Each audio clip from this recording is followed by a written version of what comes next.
టీడీపీలోకి వెళ్లాలని అనుకున్నప్పుడే ఎమ్మెల్యే పదవిని వదులుకునేందుకు సిద్ధమయ్యామని వెంకటగిరి ఎమ్మెల్యే ఆనం రామనారాయణ రెడ్డి అన్నారు.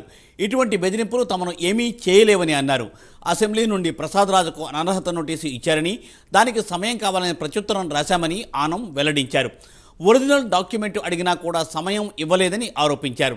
29వ తేదీన స్పీకర్ ఛాంబర్లో హాజరు కావాలని నోటీసులో పేర్కొన్నారని, ఈ విషయంపై న్యాయపరంగానూ చంద్రబాబుతో చర్చించి నిర్ణయం తీసుకుంటామని చెప్పారు. ఎమ్మెల్యే గంటా శ్రీనివాసరావు విధానాన్ని ఫాలో అవుతామని అన్నారు ఆనం.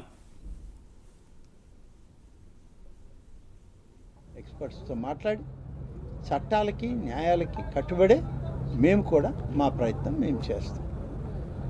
ఒకవేళ రేపు రాష్ట్ర తెలుగుదేశం పార్టీ అధినేత ఇక్కడికి వస్తున్నాడు, ఆయనతో మాట్లాడినప్పుడు అంత అవసరం ఉంది అని అనుకుంటేనే ఇది కొనసాగుతుంది. లేకుంటే మేమందరం ఇప్పుడు కాదు, ఎప్పుడైతే తెలుగుదేశం పార్టీ మేము కలవడానికి సిద్ధపడి వైఎస్ఆర్ కాంగ్రెస్ పార్టీ నుంచి అడుగు బయట పెట్టామో ఆ రోజే చెప్పాం, మా రాజీనామాలు మీ దగ్గర ఉన్నాయి, మీరు ఎప్పుడైనా ఆమోదించుకోవచ్చు.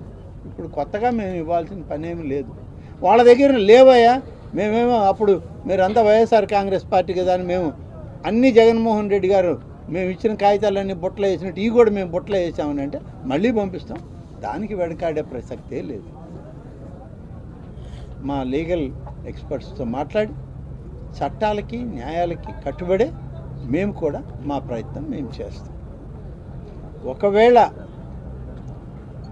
రేపు రాష్ట్ర తెలుగుదేశం పార్టీ అధినేత ఇక్కడికి వస్తున్నాడు, ఆయనతో మాట్లాడినప్పుడు అంత అవసరం ఉంది అని అనుకుంటేనే ఇది కొనసాగుతుంది.